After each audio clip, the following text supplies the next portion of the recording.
à tous, merci d'être avec nous aujourd'hui pour une émission passionnante placée sous le signe de la libération. Et pas n'importe quelle libération, la libération émotionnelle.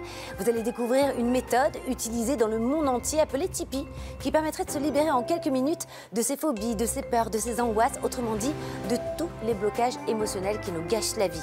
Le créateur de cette technique est français et il est avec nous sur ce plateau aujourd'hui pour nous dire comment ça marche. À mes côtés, pour nous accompagner pendant toute l'émission, un homme extraordinaire, Philippe Croison. C'est parti pour une demi-heure qui fait du bien.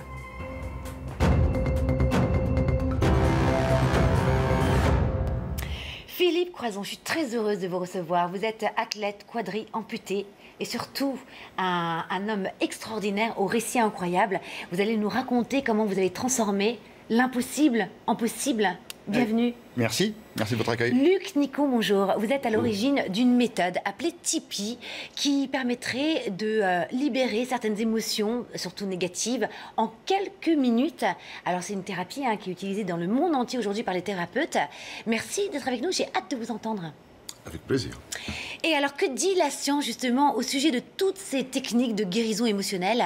Eh bien, François Pomès, notre journaliste scientifique, nous dira tout sur le sujet. Bonjour. Bienvenue.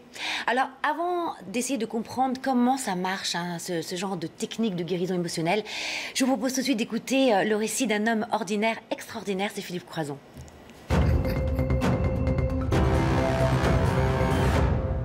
Philippe Croison, alors vous êtes une belle leçon pour tous les pessimistes, puisque à l'âge de 25 ans, suite à un accident, vous allez être amputé des 4 membres. Suite à ça, vous allez accomplir des exploits extraordinaires, la traversée à la Manche à la nage, relier les 5 continents également à la nage, ouais. Faire du saut en parachute, le Paris-Dakar et j'en passe. Comment s'inspirer de votre histoire et d'aller puiser cette force incroyable pour tout accomplir, sachant ce que vous avez vécu, parce que c'est vraiment un drame terrible. Oui, il y a eu le drame, après il y a eu un long parcours, les fameuses 5 phases à franchir, les phases du deuil. Moi, la plus longue phase a été la phase de dépression qui a duré environ 7 ans, où je me suis renfermé sur moi-même, où je suis resté à végéter dans mon canapé. Et un jour, j'ai rencontré l'amour une nouvelle fois, qui est Susanna, et qui m'a donné des ailes, enfin plutôt des palmes, pour traverser la Manche, relier les 5 continents à nage. Elle m'a offert son énergie. Et depuis ce temps-là, j'ai plein d'envies. Et quand j'ai des envies, je ne me pose pas la question, est-ce que je peux ou est-ce que je peux pas? Non, j'y vais. Mon mode de fonctionnement aujourd'hui, c'est j'ai d'abord une idée, ensuite j'ai les infos, j'ai peur, mais c'est trop tard. L'aventure est lancée. Finalement, c'est le soutien de toutes les personnes qui vous ont aimé autour. Complètement. C'est ça la clé. Mais oui. Moi, mon premier outil de résilience, c'est ma famille, mes amis. Ma famille, mes amis m'ont offert la chose la plus importante dans ma vie, ils m'ont offert mon autonomie. Ils ont toujours été à mes côtés, ils m'ont toujours épaulé. Dans toutes les aventures que j'ai voulu mener, bien sûr qu'ils ont eu peur. Ils ont toujours eu peur. Même, je soupçonne même qu'ils ont des soupçons comme quoi ils n'y croyaient pas. Mais j'ai réussi à les convaincre à chaque fois quand même. Donc c'est vraiment l'entourage. Enfin, le je n'existe pas. Dans mon parcours de vie, le je n'existe pas. C'est on. On avance ensemble et on réussit ensemble. Et d'ailleurs, vous dites dans votre conférence, on va en parler dans quelques instants, que c'est important de dire « j'ai besoin d'aide ».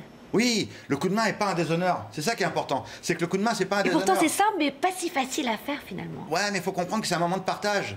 Là, même moi encore aujourd'hui, à Paris, on est d'accord, Paris n'est pas très accessible. Et bien, quand je me promène à Paris avec mon fauteuil roulant, et qu'il y a un restaurant, et qu'il y a 2 marches, et à l'intérieur, il y a un plat que j'ai envie de manger, je demande à 2 gars de me donner un coup de main. Les 2 gars, ils repartent sur le trottoir, ils ont le smiley, et moi j'ai le smiley, est-ce que je vais manger mon plat? Il y a eu un moment de partage, intense, de quelques secondes, mais un moment de partage. Alors vous animez maintenant une centaine de conférences par an. Vous allez dans les entreprises pour encourager. J'ai eu la chance de voir cette conférence. C'est bouleversant. Vous êtes une ode à la vie, vraiment. Merci. Vous êtes une source d'encouragement inépuisable. Alors quels sont les messages essentiels que vous voulez transmettre au plus grand nombre? Moi, je crois que le message le plus important, c'est de comprendre que l'impossible n'existait pas. Que l'impossible, c'est juste une seule personne. C'est juste nous. C'est quoi nos rêves? C'est quoi nos envies? C'est quoi nos objectifs? Pourquoi on se fixe des limites? Le quand dira-t-on? Qu'est-ce qui va se passer? Non, moi, ma live aujourd'hui, c'est, je l'ai dit tout à l'heure, j'ai une envie, je vais tout mettre en action pour y arriver. Ça va mettre du temps, il va y avoir énormément de travail, énormément d'entraînement, mais on atteint l'objectif, toujours. Donc, vous savez, à chacune de mes aventures, 99% des gens me disaient « Mais arrête Philippe, c'est pas possible. Arrête de rêver, tu vas te faire du mal pour rien. Mais t'es fou, ne pense pas à faire ça, traverser la Manche, relier 5 continents et puis aller sur le Dakar. » Et à chaque fois, il y a 1% qui y a cru, le 1%, c'est mon équipe et moi. Et on a montré aux 99% de pessimistes que c'était juste réalisable. Donc, il fallait juste bosser et y arriver. Donc voilà, c'est cette énergie-là. C'est un médecin un jour qui m'a dit, il y avait une porte dans son bureau, il y a marqué interdit. Il m'a dit « Va l'ouvrir ». Et je lui dis, mais pourquoi ça c'est génial, j'adore ça. Ouais. Vous l'avez dit dans la conférence. Pourquoi vous voulez jouer cette porte? Et là, il m'a dit, parce que pour toi, aujourd'hui, mon garçon, rien n'est interdit. Fais ce que tu veux, mon gars. Ose, tente ta chance. Et surtout, attends pas que les gens viennent vers toi. Va les chercher. Demande-leur un coup de main, mon gars. Et depuis ce temps-là, je l'ai écouté. Et ça fonctionne. Et si vous aviez le pouvoir de retourner en arrière et de changer quelque chose de votre vie, est-ce que vous le feriez aujourd'hui? Non, j'aime trop ma life aujourd'hui. Elle a été compliquée pendant un temps, mais j'aime ma vie d'aujourd'hui. Très souvent, dans les conférences, à la fin, on me pose la question, si on te redonne tes bras et tes jambes, est-ce que tu retournes à ta vie d'avant? Mais ma réponse, elle est toute simple, elle est non, parce que j'aime ma life d'aujourd'hui, quoi. J'en ai fait quelque chose, c'est ça le plus important. C'est que j'ai fait quelque chose de ma vie, et je l'aime. Alors, Ma vie pour deux, c'est le titre de votre dernier livre coécrit avec Susanna, votre femme. C'est surtout votre Susanna, merveilleuse femme. Ouais. D'ailleurs, vous dites, hein, vous n'auriez rien accompli sans elle. Alors, bien sûr que c'est un livre qui fait du bien, bien sûr que c'est un livre très inspirant, mais j'ai pensé beaucoup aussi au monde des aidants. Oui. Parce que finalement, ils sont mis de côté, on ne les met pas assez en avant, et on y trouve plein de clés, plein d'encouragements. Puisque votre femme témoigne. Hein. Exactement, complètement. Il faut savoir que le monde des aidants, il y a 11 millions d'aidants en France qui ne sont pas reconnus, qui n'existent pour personne. En ce moment, ça commence à bouger un petit peu. C'est vrai qu'on parle souvent du handicap, l'univers du handicap, ce peuple de souffrance, de silence. Mais les aidants, mais qui pense à eux? Pas grand monde. Donc Susanna a sorti ce livre, Ma vie pour deux, dont l'ombre du héros, une femme. Effectivement, j'en prends plein ma tête dans le livre, mais enfin, plein ma tête, avec de l'amour, avec de la bienveillance, mais elle raconte le parcours qu'on a vécu ensemble depuis qu'elle m'a connu. On s'est rencontrés sur Internet tous les deux. Vous voyez, comme quoi tout est possible. Et puis la blague, racontez la blague, bah oui, c'est drôle. Je disais que sa fiche m'intéressait pas trop sur Internet. Alors je lui ai envoyé un message complètement stupide. Je lui ai dit, écoute, comme tu le vois sur la photo, j'ai les cheveux dans le vent, mais le vent était trop fort, je les ai pas retrouvés. J'ai dit, mon gars, si elle répond à ça, t'es le roi du monde, t'es un champion. Hein. Et elle m'a répondu par un message aussi stupide. Elle m'a dit, écoute, si le vent souffle vers moi, je te les ramène. Oh, Mais les a ça, vendus. c'est tellement romantique, Et j'adore. Ça fait 13 ans qu'on est ensemble. Alors Philippe Croison, vous avez un site internet, c'est philippecroison.com, c'est tout simple pour toutes les personnes Exactement. qui aimeraient vous solliciter pour que vous alliez animer une conférence bouffée d'optimisme. dans les entreprises. Et c'est exactement. plus que ça, vraiment.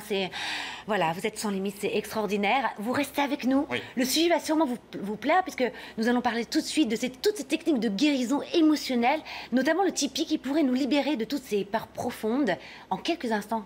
C'est magique, hein? C'est tout de suite.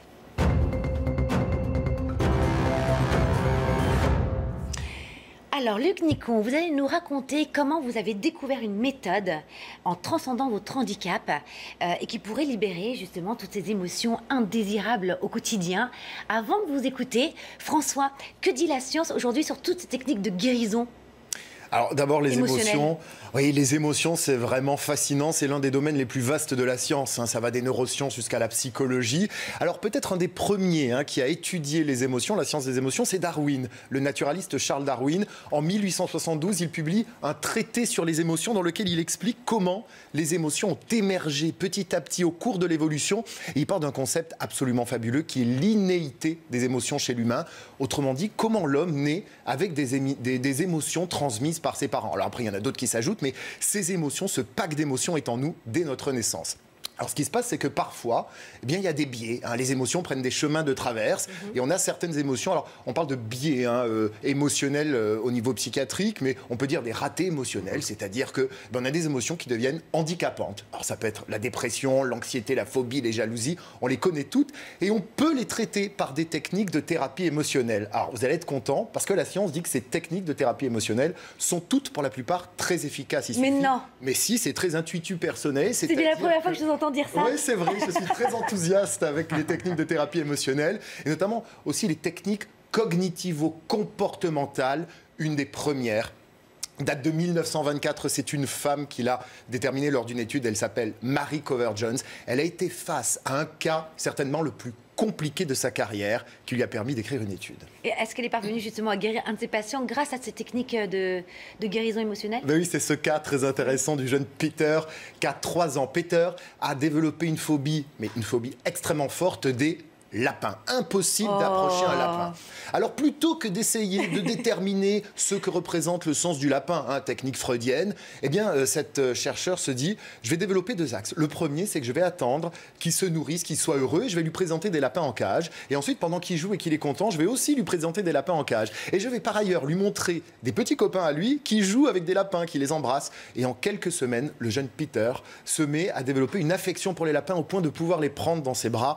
Les techniques de thérapie émotionnelle était né. Et ça, c'est pour nous très intéressant parce que depuis 1924, il y en a de nouvelles qui se développent, dont Tipeee. Et c'est très intéressant pour les malades parce que maintenant, on a tout un champ de possibles pour traiter lorsqu'on a un problème avec ses émotions. Le jour où je pourrais prendre une araignée dans la main, c'est que vraiment ça marche. Sont les araignées vos phobies? Oui, merci François. Alors, Luc Nicot, vous êtes à l'origine de la méthode Tipeee. C'est une méthode que vous avez découverte en transcendant votre handicap. Vous allez souffrir jusqu'à l'âge de 18 ans d'un blocage qui va rendre impossible toute forme d'apprentissage. D'ailleurs, vous allez dire que jusqu'à l'âge de 18 ans, il vous sera impossible de lire ne serait-ce qu'une page d'un livre. Et puis, il y a un autre moment marquant. Vous avez entre 13 et 14 ans, suite à un accident, vous allez perdre un œil. Vous allez être contraint de rester dans le noir pendant... Eh ben, ça ne se voit pas. Vous allez rester dans le noir pendant 6 mois. Et finalement, pendant ça va devenir une expérience, hein, cette épreuve. Et vous allez observer votre monde intérieur, ce monde des émotions, et comprendre qu'il est possible de se libérer de ces blocages d'apprentissage. Après, vous allez comprendre bien plus tard, lors d'une séance avec un patient, que vous êtes capable également, grâce à cette méthode, de libérer les émotions parasites. Alors, qu'est-ce qui s'est passé ce jour-là avec le patient? Ce jour-là, comme à chaque fois que je me retrouvais confronté à quelqu'un qui perdait ses moyens, en matière d'apprentissage, puisque c'était mon métier, je demandais, mais qu'est-ce qui vous fait peur dans ça? Et ce jour-là, plutôt que de demander qu'est-ce qui vous fait peur, et de discuter de la réponse, je dirais, j'ai demandé, mais qu'est-ce qui se passe dans votre corps? Et là, la personne a commencé à me dire, je n'arrive pas à respirer, j'ai un nœud dans le ventre, j'ai la tête qui me serre. Et moi, j'étais assez dérouté, je ne savais pas trop quoi lui dire, quoi faire, ce qui fait que j'ai rien dit, rien fait. Et puis, lui a continué à me dire, et ça descend, là, ça me tire sur le côté. Et puis, au bout d'une vingtaine de secondes, 20-25 secondes, il s'est calmé d'un seul coup. Et il me dit, non, mais là, je crois que ça va maintenant. Et je crois que je peux faire ce que j'ai à faire. J'étais très intrigué, évidemment. Super. Et la fois d'après, quand une même situation s'est présentée, j'ai redit la même chose. Il s'est repassé à nouveau la même chose, avec une autre personne. Alors là, je me suis dit, là, ça devient vraiment intéressant. Et puis j'ai renouvelé ça 1 fois, 2 fois, 3 fois, 10 fois, 100 fois. Et surtout, ce qui a fini de me passionner, c'est que les personnes, à l'issue de ce qu'elles venaient de faire, ne retrouvaient plus ces difficultés. Définitivement, ça semblait terminé pour eux. Donc c'est finalement en écoutant ces émotions, hein, c'est un peu ce que vous dites. Hein. Alors entre 2003 et 2008, vous allez mener une étude grandeur nature. Vous allez mettre en place un protocole scientifique pour tester votre méthode sur 300 personnes atteintes de phobie, d'inhibition, d'irritabilité, d'angoisse profonde. Et alors le résultat va être au-delà de votre imagination, puisque 98% d'entre elles ont réussi à réguler définitivement leur blocage émotionnel. Ça fait rêver. Hein. Comment l'expliquez-vous et surtout comment ça marche? Les scientifiques disent, quand on a vécu quelque chose de traumatisant, de fortement traumatisant, ça peut dégénérer jusqu'à une amnésie, une perte de connaissance. En tout cas, on se coupe de son corps d'un seul coup. Et cette coupure de son corps semble prédestinée à des perturbations. Et ça se passerait de la façon suivante. Alors je mets des bémols, hein, parce que c'est pas moi qui parle en l'occurrence, par le fait que les connexions neuronales qui concernent cet épisode-là sont comme isolées, figées dans une partie de notre cerveau. Et que si on redonne une impulsion électrique ou émotionnelle, cette partie-là va se remettre en marche, va se reconnecter avec l'ensemble. C'est un phénomène de protection, hein. Complètement. Et si on revient après coup, mais consciemment cette fois-ci, pas du tout avec une charge qui est forte et que l'on subit, si consciemment on revient sur cette zone-là, on peut reconnecter avec cette zone-là, eh bien, tout ça va se remettre en marche et il n'y aura plus cette protection qui est faite. Elle tombe et à ce moment-là, on se retrouve à pouvoir vivre une vie normale. Alors, vous dites que cette méthode est aussi et surtout pour gérer les émotions qui nous polluent dans notre vie quotidienne. Alors, par exemple, Je suis toujours mal à l'aise en face d'une certaine personne. Je suis en colère après mon conjoint. Je reçois une mauvaise nouvelle par courrier. Comment je fais pour me libérer de cette émotion polluante le plus rapidement possible? Allez, question pratique. Je ferme les yeux. C'est le mieux pour s'isoler, pour s'occuper de soi. D'accord. Je ferme les yeux. Comme ça, on ne voit plus le conjoint. Déjà, c'est vrai. comme ça. Je porte mon attention sur les sensations que je ressens dans mon corps à ce moment-là, parce que inévitablement, dans cet instant-là, si je suis en colère, si je suis bloqué, peu importe, je ressens plein de sensations dans le corps. Donc je me connecte à ces sensations, je les prends en compte. Je fais rien d'autre que de les prendre en compte. J'ai pas besoin de toutes les prendre en compte. Je vais en prendre une, deux, trois, les principales émotions. Et puis, je reste avec ces sensations-là. D'accord. Et surtout, et c'est peut-être ça qui est très particulier, je ne fais rien. Il ne faut pas les verbaliser. Non.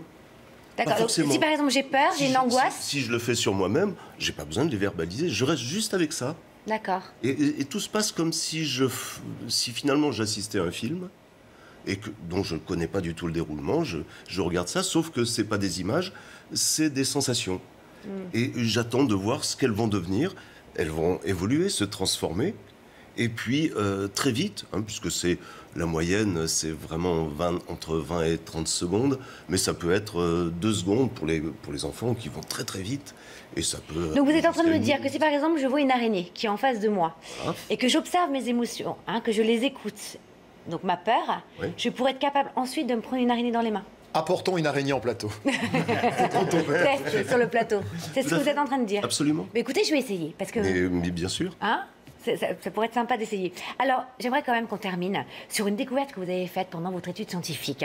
Vous avez donc découvert que bon nombre de traumatismes trouvaient leur origine dans cette expérience prénatale, avant la naissance. Alors, comment est-ce possible? Et surtout, est-ce qu'on serait beaucoup à vivre inconsciemment ce genre de traumatisme? Oui, ça revient avec ce qui était dit par François et que l'on a, que j'ai abordé tout à l'heure par rapport à un traumatisme qui se passe. La période périnatale, période natale, est propice à beaucoup de ces pertes de connaissances. Il y a, on connaît celles qui se déroulent autour de la naissance proprement dite, mais il y a toutes celles aussi qui sont dues au cordon ombilical qui fournit plus assez d'oxygène, parce qu'il est noué, parce que des tas de choses. Également, et ça commence à émerger de plus en plus dans les études, un nombre très important de jumeaux non viables qui, effectivement, qui sont évacués à un moment donné, ou alors si c'est dans une même poche amniotique, qui vont se dissoudre et qui créent des traumatismes terribles pour le fœtus qui reste, lui. Et avec beaucoup d'issues en perte de connaissance, des petites amnésies comme ça, des micro-amnésies qui vont se dérouler et qui vont être à l'origine, par la suite, pour la personne, quand elle va devenir bébé, enfant, adolescente, adulte, de tas de comportements particuliers. Je prends juste un exemple très bref. Si, lors de l'évacuation d'un jumeau non viable, ça a été un cataclysme pour moi, eh bien, par la suite, ce traumatisme-là va m'amener à peu près à coup sûr, dans toutes les ruptures, dans toutes les séparations, même plus simples que ruptures, à être complètement paniqué. Parce que ça va recommencer, le cataclysme va recommencer, on pourrait dire comme ça. Voilà. Donc, évidemment, je me retrouve devant ces peurs sans savoir du tout d'où elles viennent. Je les subis, je ne sais pas quoi faire avec ça. Il faut se reconnecter. Qu'est-ce qui se passe dans mon corps? C'est intéressant. Et finalement, peu importe de comprendre le sens, il faut lui donner du sens tout de suite et aller voir un thérapeute pour essayer en tout cas de se soigner. Ou le faire soi-même. Ah oui, parce qu'on peut le faire soi-même, la méthode de guérison émotionnelle. Mais complètement. Ouais. La première nature de cette capacité naturelle, parce que pour moi, ça n'est pas une méthode, mais une vraie capacité naturelle, c'est de le faire par soi-même. Merci Luc Nicon. François, vous vouliez dire quelque chose? Oui, prendre en main sa santé et son bien-être, c'est l'objet sujet de la conférence dont on a déjà parlé, Se guérir, qui aura lieu au Grand Rex à Paris le 14 septembre, dont vous ferez partie aux côtés de 11 experts internationaux. On vous y retrouvera, en tout cas Karine et moi, c'est sûr. Est-ce que vous allez nous faire vivre une expérience justement de guérison émotionnelle? Je vais faire un enseignement pour que tout le monde puisse effectivement se guérir par lui-même. Bah écoutez, je serai là moi, vraiment, avec mes copines, mes araignées. Merci Luc Nicon. Merci. Philippe Croison, merci d'être venu aujourd'hui. C'était un honneur de vous avoir. Luc Nicon également. On vous retrouve sur le colloque Se guérir à la rentrée. Alors, c'est la dernière de la saison. Et donc, c'était l'occasion pour nous de vous présenter Annabelle Milot en vrai, en chair et en os, qui est avec nous sur le plateau, que vous retrouvez dans l'étude qui fait du bien avec nous dans l'émission. Bonjour Annabelle, un petit mot. Merci de m'accueillir en cette dernière. Ah bah, ça nous fait plaisir. Ravie de passer cette année avec vous. Et qu'est-ce qu'on a ri grâce à vous. Merci infiniment. Merci à tous de nous avoir suivis. Merci à toute l'équipe dans l'ombre, nos piliers dorés. Aurélie, Soa, Alexandre, Magdalena, Hicham, Johanna et tant d'autres qui font du bien. Arnold aussi, le réal, qui est là avec nous aujourd'hui. François Pomès, merci pour votre soutien indéfectible. Vous êtes un homme rare en télé, vous savez ça. Hein. Merci à CNews aussi d'avoir eu l'audace de croire en un concept qui allie science, spiritualité et expérience alternative. C'était un énorme pari. Et bien sûr, merci à mon boss qui m'a laissé carte blanche pour m'exprimer librement dans cette émission, qui a toujours été à l'écoute, d'une écoute très bienveillante. C'est Serge Nedjar. On se retrouve en septembre pour de nouvelles aventures. Merveilleuses vacances à tous. Et comme disait Gandhi, soyez le changement que vous voulez voir dans le monde. Bye.